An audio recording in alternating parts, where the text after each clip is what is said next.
Reading Chapter 2 from Evolving Behind the Water by Fred Huckabee.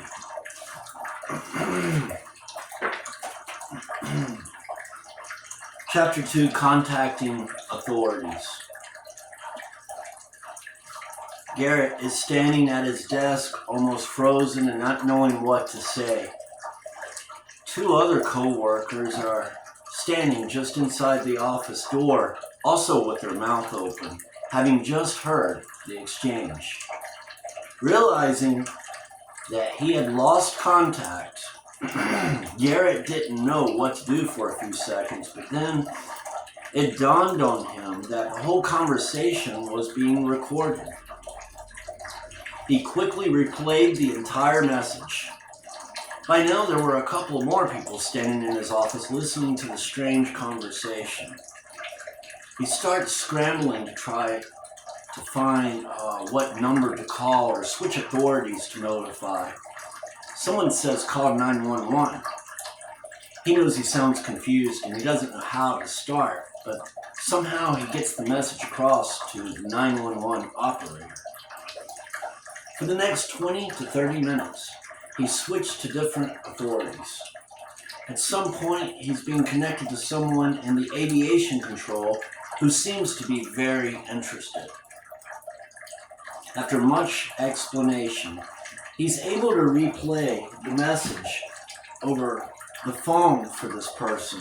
It seems he has gotten through to someone who is properly interested. After getting his name, address, and office, they assure him that they will get back to him. Then they hang up. After collecting his thoughts for a couple of minutes, Garrett starts to call his mother, but before he can dial her number, his phone rings. When he answers, it's another authority from the aviation control. This time, there seems to be several more people on the conference line, and they want him to replay the recorded message again. After verifying his name and connection again, they thank him and hang up. Now, I'm sure that I've got their interest. Garrett finally calls his mother. As the phone starts to ring, he almost hangs up. How am I going to tell Mom? This will scare her to death. Maybe I should wait a while. No, that would be stupid. She has to know now and hear it from me. On the third ring, a voice answers. It's easy enough to recognize that sweet voice. My younger sister, Tally, is such a comfort and delight to my mother and all of us. Because of her disability, Tally still lives with Mom and Dad. Now that he and Enos have moved out, that makes them a family of 3 again. The thought of a family of 3 brings a stab of pain as he remembers his own family. But he tries to brush it aside. Hello, Tally. Let me speak to Mom. Tally has a puzzled look on her face. She can sense the stress in Garrett's voice. He's never this abrupt when she answers. She starts to ask him what is wrong, but quickly hands the phone to Victoria, who is sitting nearby. Garrett blurted out, Mom, I think the plane Dad was on crashed. Before she could react, he added, Dad may be okay, though. He heard her gasp. How? What happened? He quickly went through the whole series of events, finishing with the last call from aviation control. He then said, Mom, I'm coming. I'll be there in about an hour. Quickly shutting his computer down, he grabbed his jacket and left, waving a quick goodbye to some of the friends looking his way as he passed. Pulling away from the parking lot, he felt somewhat relieved that he would be beating the rush hour by about 45 minutes. He was in no mood now to be sitting in traffic. He needed to try to keep his mind on the traffic. This was no time to be having an automobile accident. Mom would be having too much stress anyway. Try as he might, Garrett can't keep himself from thinking back about his role as an only son. It had not always been that way. His twin had died as an infant. It had been a blow to Mom and Dad. Having met and married during their college years, their life was off to a happy start with a couple of twin boys. Dad was getting established in his job as an engineer in a bearing manufacturing company. And Mom was planning to follow her career as a radiologist as soon as I was a little older. It never happened because after about 3 years, she had Sonia.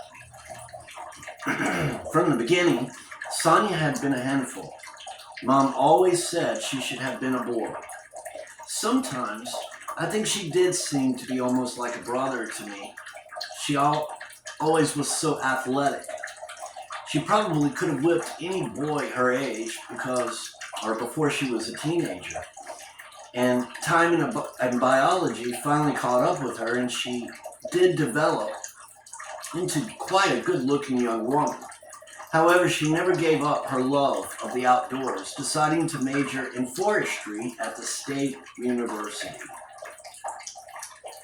I suppose Sonia and I got our love of the outdoors and competition from Dad. In fact, it seemed to pass to both of us. We both belonged to all the team sports during our school years. Sonia could have had a scholarship in ice hockey or maybe even ice skating, but she seemed to lack the discipline to play as a team player.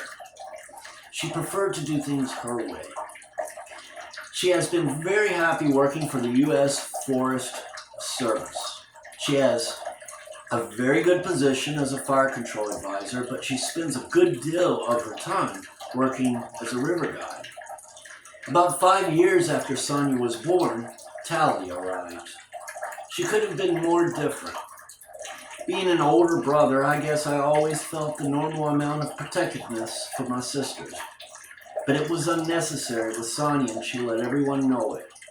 On the other hand, Tally was so sweet and non-competitive that everyone was her friend anyway. She always had such a delicate and ladylike demeanor. Then there was her disability. No one noticed it until she was about 7 years old. She had a weakness that kept her from participating in sports. At first, everyone thought it was just her delicate frame and gentle mannerisms, but it became apparent that something else was wrong. She was finally diagnosed with a blood and bone disorder. Her bone density was low, and she had a defective immune system, putting her in constant danger. She was a bright student, but had to have constant treatment and supervision to monitor her vital signs. She has always been an inspiration to all of us for her cheerful attitude in the face of such adversity.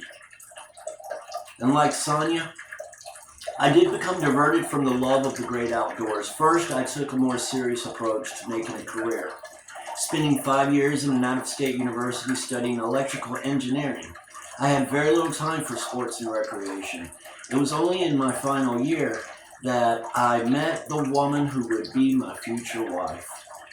Very quickly, we realized that we would get married, but we both agreed to put it off until she finished getting her teaching certificate. 2 years later, we had a small, intimate wedding and proceeded to enjoy the next several years, enjoying ourselves, our friends, and our careers in a very metropolitan area of an adjoining state midway between my parents and her parents. After several years, I was given the opportunity to transfer to a position in an office about 40 miles from my parents. The new job position was very good for me and would also afford Marge an opportunity for a teaching position in one of a couple universities nearby. We had just managed to get settled into our new home when Marge became pregnant. It wasn't exactly planned, but still was a pleasant surprise for both of us. It was something we had begun to think about and was very welcomed by our parents. For Mom and Dad, this would be our first grandchild. Having Enos was exactly what Marge wanted. Although she had never pushed out a child, she seemed to be happier than ever. The next several years were a very happy time. Marge had just gotten a teaching position when she became pregnant again. Then, that damned accident. I'll have to say that Enos has been a family favorite. He always had the most captivating smile that anyone had seen. Enos seemed to love everyone, and everyone loves him. But there is something special between Enos and Tally. From the beginning, Tally has taken a special interest in Enos. She became his partner and protector, and she became his idol. His favorite weekend treat is to take a trip to the ice cream shop with Tally. Tally has never had the luxury of living alone or taking any extended trips alone, but short local trips are possible. This gives Tally an opportunity to provide care instead of always receiving it, and it gives him the opportunity to have her all to himself. As he grew, he began to recognize that Tally had restrictions, and he recognized her vulnerability, being somewhat possessive of his relationship with his favorite aunt. He wasn't about to let anything happen to her. Invariably, when Tally would leave to take shopping or to get ice cream, he would announce to everyone that he would take good care of Tally. Tally loved it and would give everyone a wink and say how lucky she was to have such a strong nephew. Dad became very unhappy with his job in the Bearing Company after about 10 years because he had to travel so much. When the company was acquired by a larger conglomerate and announced that it would move the operations to its main plant in Detroit, Dad made his decision. He went back to school and got his degree in dentistry. I recall that the next few years had been very tight for all of us. He had a lot of expenses to pay off and get established. During that time, Mom did go to work as a technician in the local hospital. Her employees were very flexible about her working agreement, her employers. This also allowed her to stay near Tally and see to her medical supervision. Eventually, Dad went into partnership with an older friend, and they had a very successful dental partnership for the next 25 years. About 2 years ago, Dad's friend and partner suddenly died, leaving Dad with a decision about whether to get another partner. After struggling alone for a year, he finally decided that he didn't want to take the hassle at this point. He sold his business and retired from dentistry last year and planned to sell his house also. Dad was not in a hurry to move immediately, so they delayed selling the house, but Mom continued to talk about leaving the city to buy a lodge near some resort. She had always wanted a country house far from the city. Then, Dad ran across the advertisement about the survival adventure. I think Mom went along with his little adventure to give him a little time to think about whether buying the lodge was what he really wanted to do. Turning the corner to the street where his parents live, Garrett sees that his mother had called Sonia.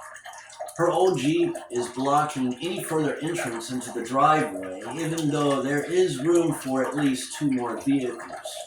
I guess I'll tell her one more time to think about other people and not take the whole driveway. Parking at the curb, Garrett rushes from the car. As he approaches the door, Sonia meets him and tells him that Mom is quite stressed.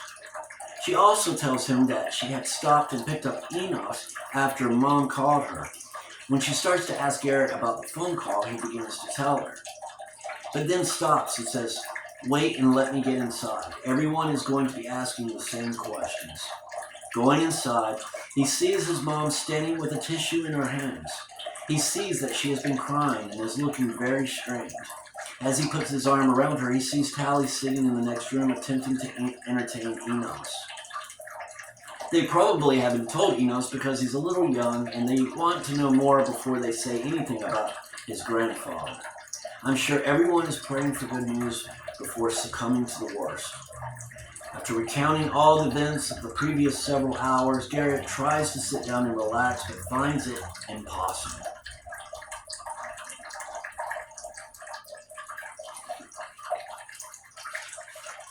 That is Chapter 2, Contacting Authorities.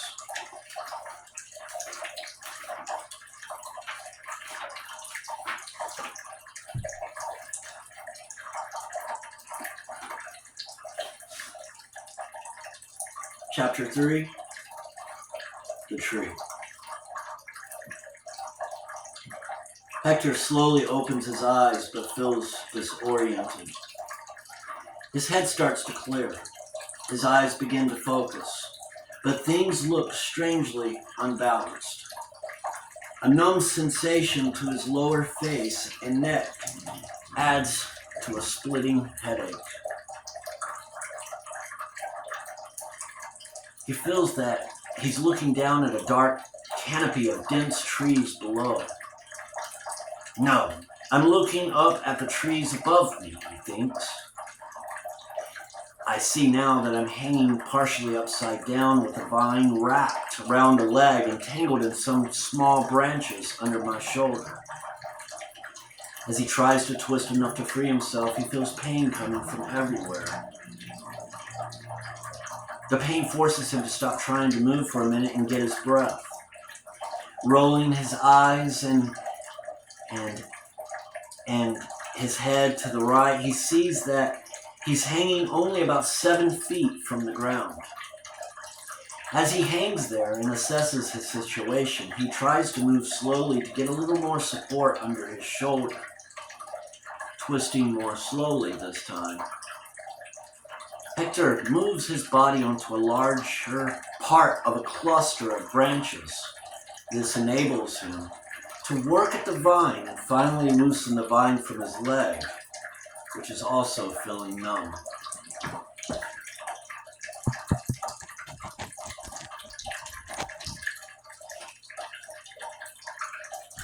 As Hector straightens himself and looks first down, then up, he can see the seat he had recently occupied wedged between 2 large limbs about 5 feet above him. I'm fortunate, he thinks, that I wasn't crushed between the seat and the tree. And as he leans back against the main trunk of the tree, he feels his legs begin to burn and tingle. With the vine removed, circulation is returning. He tries to swallow and realizes how thirsty he's feeling. His jaw is still numb and his neck seems to be swollen. As he moves his hand across his jaw and neck to see if it's all still there, he feels a warm, sticky trench in his neck. Then he looks at his hand and it's covered in blood. He can now see blood oozing onto his shirt. The blood must have coagulated enough to prevent him from bleeding to death. He realizes then that he must find something to create a sort of tourniquet or bandage to prevent the bleeding from starting again and getting worse. Lying there with his hand against his neck, covering the wound, he finds himself staring at the seat wedged above him. The pocket on the back of the seat is partially ripped away, and there appears to be something else hanging from the pocket. A small piece of white cloth seems to be behind the flap. He painfully uprights himself on the limb, being sure to avoid losing his balance. He manages to reach the torn pocket and pull at the white cloth. As it pulls loose, he realizes that it's the table tray cloth from the passenger seated behind him. The passenger must have stuffed it in the pocket after lunch, and the stewardess missed it. Sitting back down on the spread of branches, he wraps the cloth around his neck and tries to tie it. He finds it awkward and bulky. Thinking about how to tear it or cut it, he remembers the pocket knife he always carries. As he cuts the cloth into strips, he remembers that on the flight from Atlanta to Houston, the security scanners looked at the large pocket knife suspiciously and made him check it in with the flight attendant to be retrieved upon landing in Houston. It sure did turn out lucky that on the connecting flight the knife was overlooked. Otherwise, it would be with the plane that had crashed into the jungle. He had the feeling that the knife would continue to prove to be valuable. To keep the bandage from acting as a noose, he managed to tie it over a large flexible strip of bark on the other side of his neck. Still sitting in the tree, he now began to inspect himself and think about the dangerous situation he's facing. I don't seem to have any broken bones, he thinks. As much as he can tell right now, he has some really painful bruises and a deep gash on the side of his neck. He notes that he can move his jaw, although it still seems to be somewhat numb.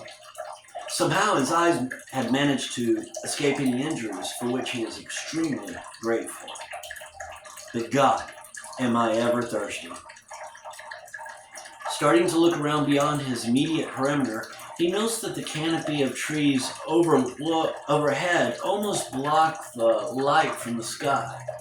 From above, there is probably not even a trace that anything has disturbed this expanse of forest, especially since the plane didn't even crash here.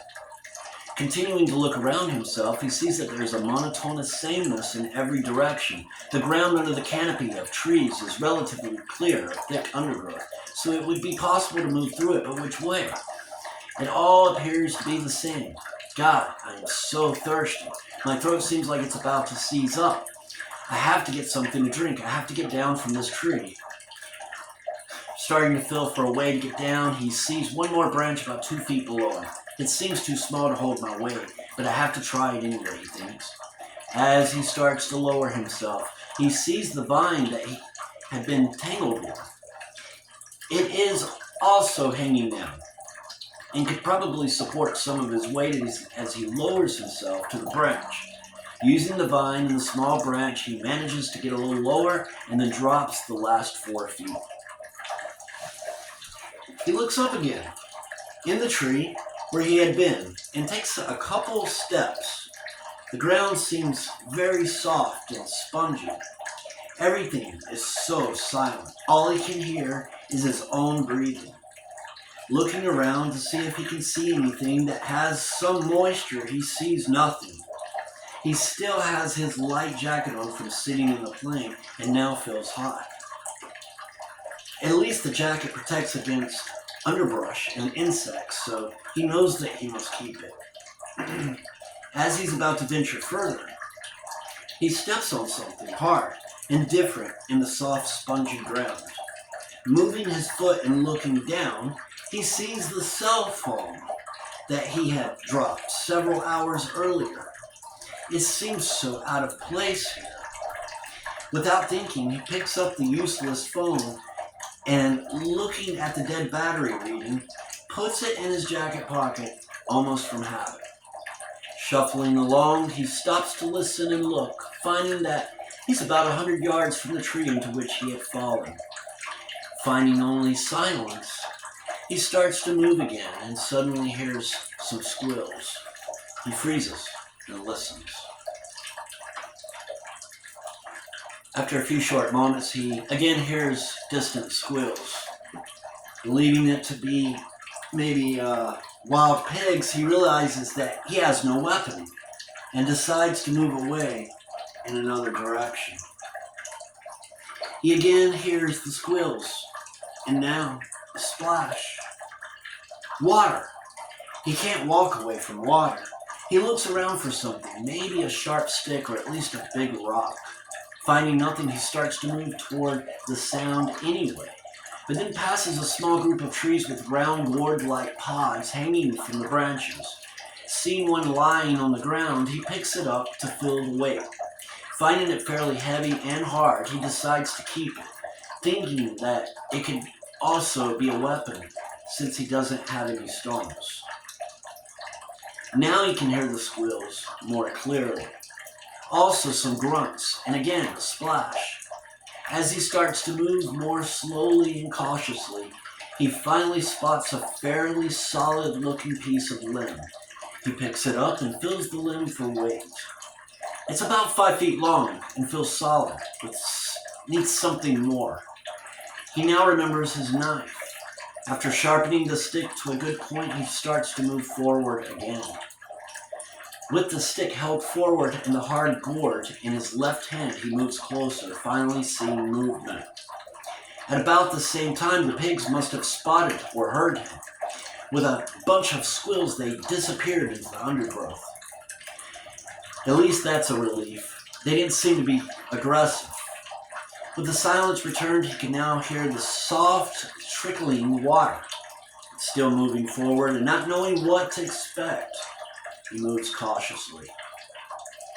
Upon seeing the small stream of flowing water, he abandons his caution and rushes forward, falling to his knees and into the cool wetness. And without worrying or caring about the purity of the water, he drinks his fill. That eases the dryness of his throat and seems to return some of his strength. But as he sits there enjoying some of the coolness, he starts to feel all of the aches and burning pain in his neck. He runs his hand over the bandage wound and realizes how bloody he is. Sitting partly in the water, he slowly removes the bandage and tries washing the wound. The wound is deep and starts to bleed again, so he quickly washes the bandage and reapplies it, making sure the wound is as clean as he can get it, and presses tightly together to stop the renewed bleeding. He then removes his jacket and shirt and washes the shirt that is also bloody. Cleaning himself as much as possible, he begins to feel the insects and mosquitoes. He then quickly puts the wet clothes back on, expecting that they will dry very quickly anyway. It then occurs to him that perhaps the black mud that has been stirred up by the wild pigs can serve to protect his skin from the mosquitoes. As he applies the mud to all of his exposed parts, there is a small splash about 10 feet away. As he looks up, a huge snake slips into the water and disappears. Jumping back, he now begins to think about some additional dangers. Standing there, he suddenly begins to notice that the light is getting dimmer. Night is coming. He is unprepared to face the night unprotected on the ground. He remembers the seed in the tree and has the urge to rush back, but is not sure that he can retrace his steps. He has to be very careful and not panic. He starts to leave, and then thinks about the water. As he wishes that he had a container, he remembers the gourd.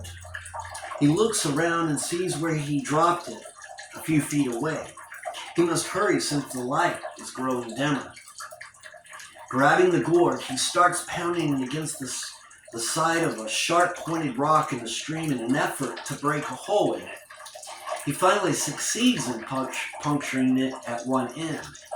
And then he removes his knife and begins to bore into the hole, making it larger and thinking again how lucky he is to have the knife.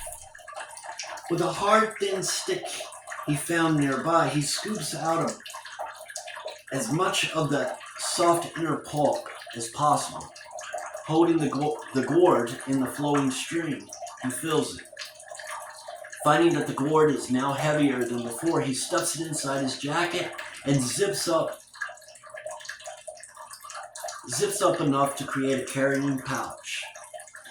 He grabs his sharpened stick and starts to leave, but then passes a place where the pigs had been rooting particularly heavily. The pigs have really ripped up the ground, and a piece of yucca root is sticking out of the ground. He stops only long enough to grab a piece of the root and twist it out. He must now really hurry and hope that he can find the tree where the plane seat is still sitting. The light is getting steadily dimmer, and he is very worried, but sees the cluster of trees where he had picked up the gourd-like container. At least he's still going in the right direction. Stopping for only a moment to confirm his direction, he hurries onward. The site couldn't be more than a half-mile from the stream, but he could still get confused about the direction. Sweating profusely from exertion and from tension, he's stumbling and beginning to bump into branches in the growing darkness. but just then spots the seat shortly ahead. None too soon, it's almost dark now. Struggling with the gourd and the yucca root in his jacket and the sharpened stick in one hand, he manages to use the vine to pull himself up to the first branch. Struggling mightily and using the small branches, he finally reaches the seat about 5 feet above where he had been hanging. He collapses back into the seat, exhausted. He's weak, his muscles all hurt, and the wound on his neck is burning. He thinks he can feel the blood oozing down again, but he can only tighten the bandage and hope that it stops. Lying in the tree as darkness comes, Hector is too exhausted to think for a while. Below him, the darkness is total now, but he can see the stars through the small opening above the trees.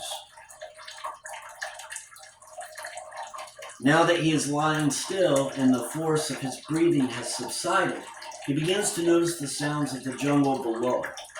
He lies quietly, listening to the horde of insect sounds. He's glad to be in the tree, feeling that being out 12 feet off the ground and wearing the mask of mud will provide him some protection from them. He can now hear things moving below in the darkness. Having laid the sharpened stick securely in the fork of a branch near him, he feels for it for assurance. He hears the scream of some wild animal some distance away. Tired as he is, he doubts that he will sleep.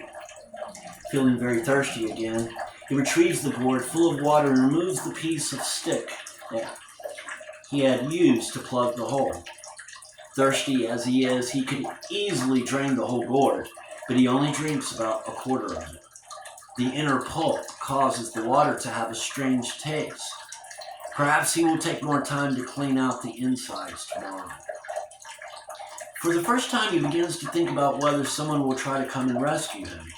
It's best that he stays where he is, so that if any rescuers might stand a better chance of finding him. No sense in wandering away from where he crashed. As he thought about that, he quickly realized that the plane didn't really crash here. It finally crashed many miles away in the jungle. Not only that, but also there probably is no visible evidence from the air that this place had even been disturbed. He begins to realize how enormous the odds are against anyone even searching this area. I can't stay here, thinks Hector. I have to leave tomorrow and try to find my way to some civilization. All of a sudden, Hector is jolted back to the present with a crash and a snarl as the forest below erupts into piercing squeals and grunts. Another short flurry of activity and something big moves off through the bushes, taking the sounds with it. And as Hector lies there frozen for a few seconds, he realizes he is holding his breath.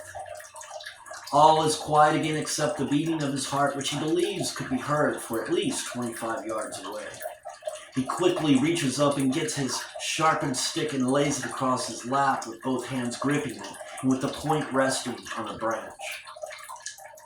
After several long minutes, normal sounds of the forest return, and Hector lies there sure that he will not sleep at all. Pure exhaustion finally overcomes him and he falls into a deep sleep as his spear slips from his hands and falls to the ground below.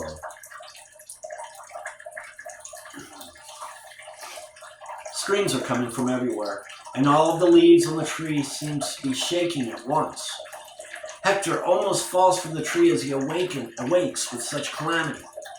Grabbing a handful of leaves and a vine to keep from losing his balance, he finds himself staring in the face of a startled monkey. Instinctively, he thrashes out, sending the screeching monkey and all its friends to the top of the tree.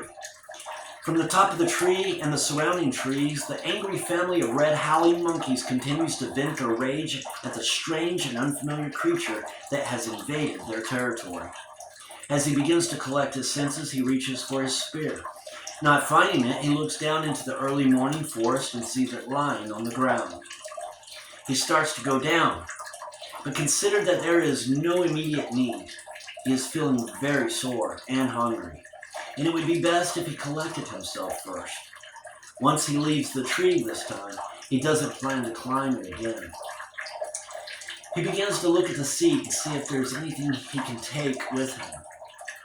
Feeling in his pocket, he feels the yucca root. Maybe he will try to see if he can eat some of it. Using his knife, he cuts into the tough root and cuts out a small slice. After taking a drink of water from the gourd, he makes an attempt to chew the plant. Finding it tough, he continues to chew and finally manages to swallow a small amount, but considers that it isn't worth it. Maybe if it was cooked, it would be more edible, but he has no way to cook it. Twisting himself around, he decides to see if there's anything worth taking. There seems to be nothing here but the seed itself. Looking at the seed and seeing that the cover is torn almost off on one side, he thinks that it might serve a purpose as a shelter if he can get it all off. Pulling at the cover and cutting it with his knife, it starts to come loose. As he starts to cut the cover loose at the pocket flap behind him, a couple more things fall out. My God, an unopened pack of peanuts, a partial pack of peanuts, and a piece of apple wrapped in a napkin. Well, not a whole apple, but only the uneaten core. Yesterday he would have thrown it away, but not now. He grabs the core and eats it completely, savoring each bite even though it has already turned brown. He eats the partial package of peanuts as he's about to open the other one, but restrains himself. Even as hungry as he is, he decides to conserve them for now.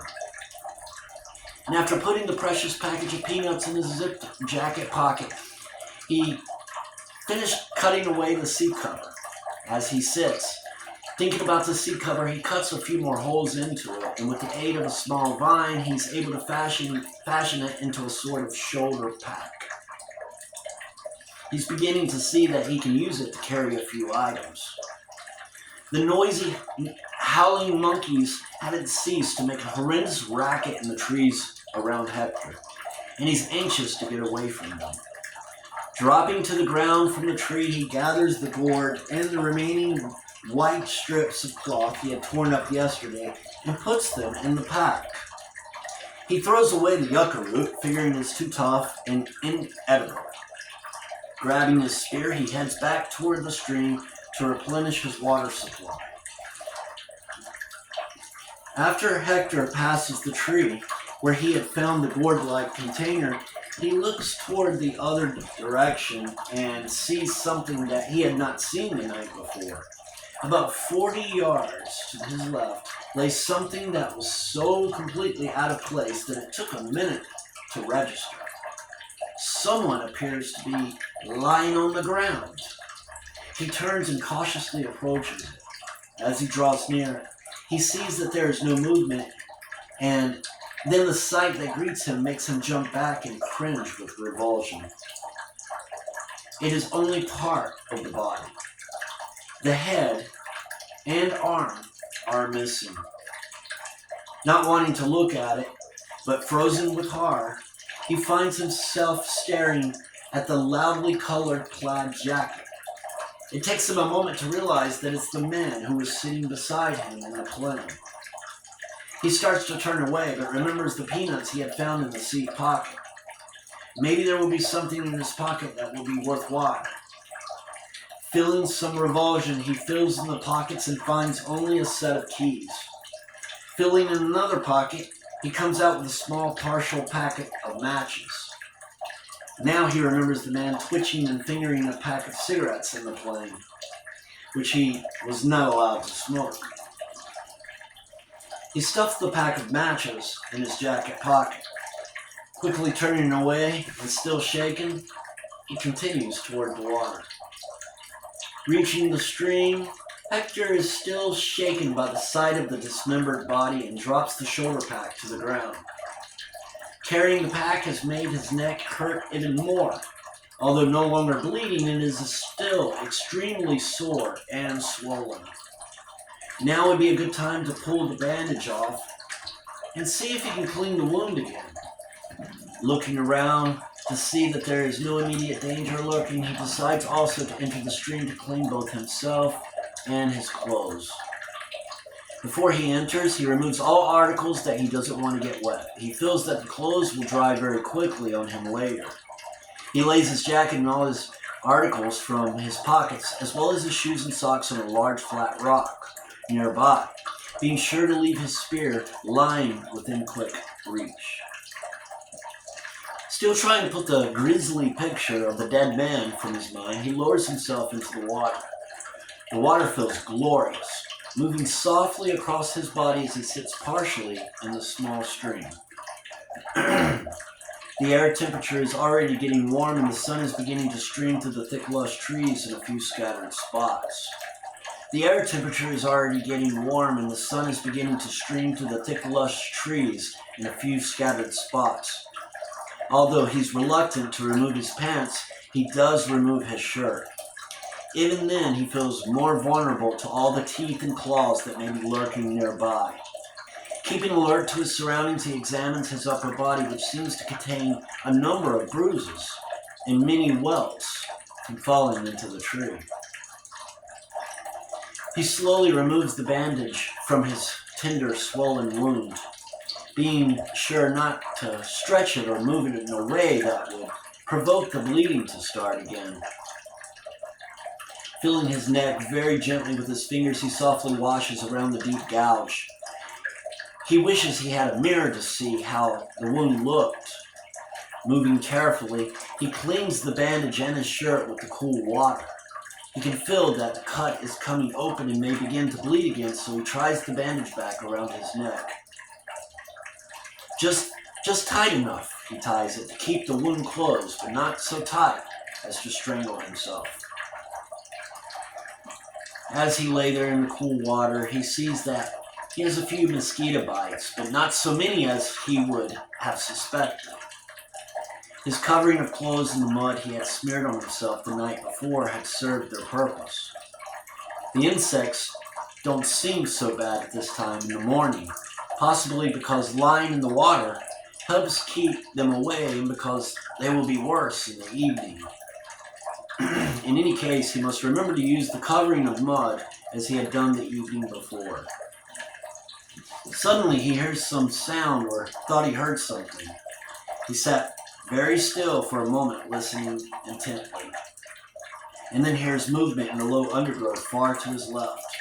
He quickly grabs for his spear and crouches. Suddenly, there are grunts and a few squeals as the bushes part. It's the wild pigs. The thought occurs to him that it would be good if he could manage to kill a small one. As soon as he starts to move, the pigs see him and immediately dash away. Wow! I don't know how I would ever catch one of them. They're so fast. With the pigs gone, he relaxes back into the water and starts to think about what he will do next. Should he stay with the stream and try to follow it, or should he strike out away from the stream? But in which direction? Lying in the water has made him feel refreshed, but is also making him keenly aware of something else.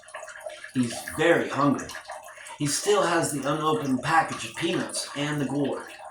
He's reluctant to eat all of the peanuts just yet, and he needs to clean the inner part of the gourd more thoroughly to prevent the water from tasting so bad.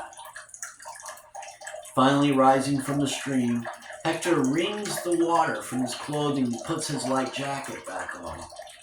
He remembers about the mud covering and reapplies it to his face, lower arms, and around his lower legs and ankles.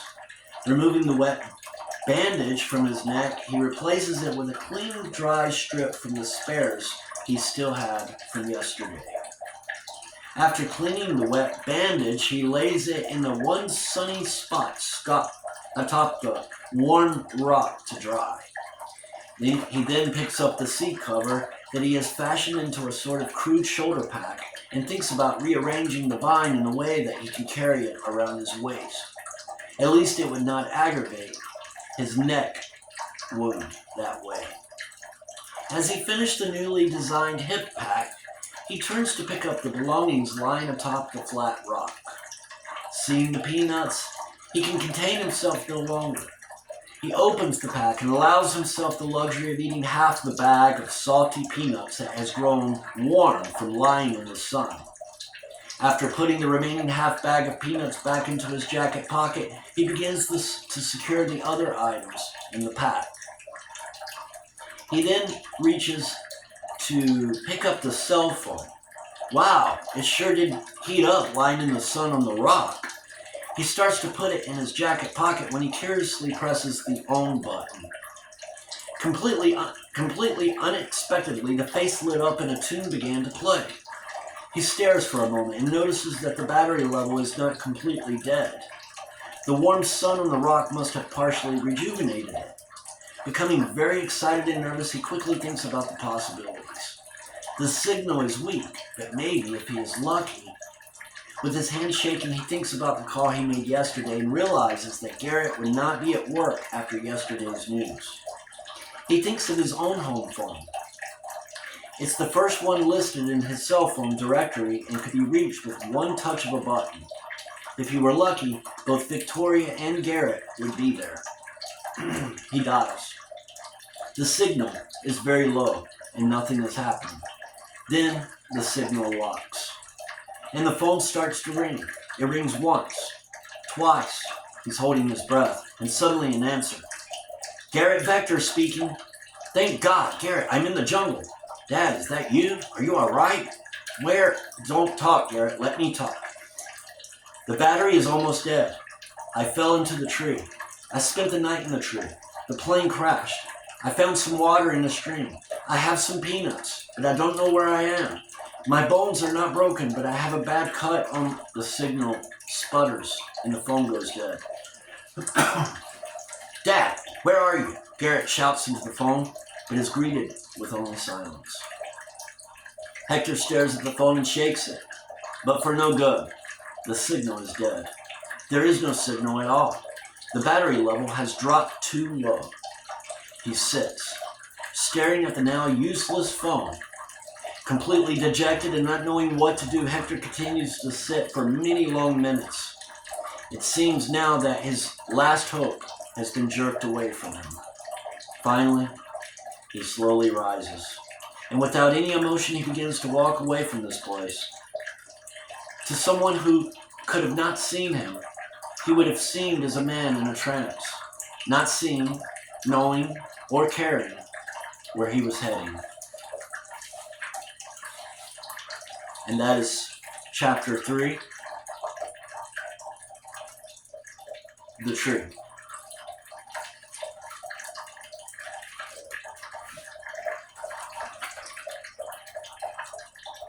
Going to chapter 4, Lost in the Jungle.